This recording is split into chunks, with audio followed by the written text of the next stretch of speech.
Daniel Rodney was Delaware's 13th senator. He was appointed in 1826 to fill the vacancy caused by the death of Nicholas Van Dyke, and he served from December 4, 1826 to January 23, 1827, when his properly elected replacement arrived to take over. Rodney was born in Lewis, Delaware. We don't know a whole lot about his early life, other than that he was a merchant of some sort.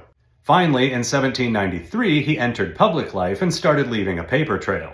He became a judge on the Delaware Court of Common Pleas and held that post for 13 years. In 1810, he ran for governor but lost by 71 votes. In 1813, he ran again, and this time he won. After that term, he briefly retired to private life, although he did randomly get 4 electoral votes for vice president in 1820.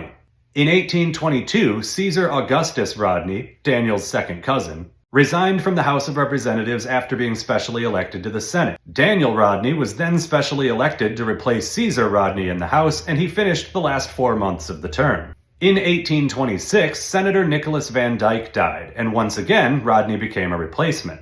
But this time, he wasn't elected, he was appointed. The legislature had been out of session when Van Dyke died, so Rodney was appointed by Governor Samuel Painter, and he joined the Senate on December 4, 1826. Fun fact, at that time, Daniel Rodney was 62 years old, making him the oldest Delaware senator up to that point.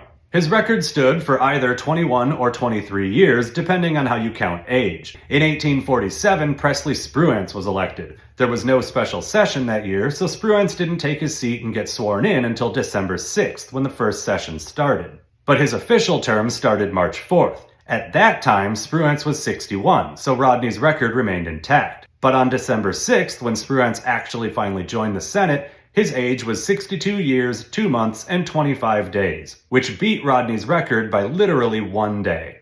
Anyway, in January of 1827, the legislature finally held their special election to replace the deceased Nicholas Van Dyke, and they chose Henry M. Ridgely, who arrived and took over the seat from Rodney on January 23, 1827. So Daniel Rodney gets a different record. His total time in office of 50 days was the shortest Senate term in Delaware history. And unlike his age record, that one still stands today.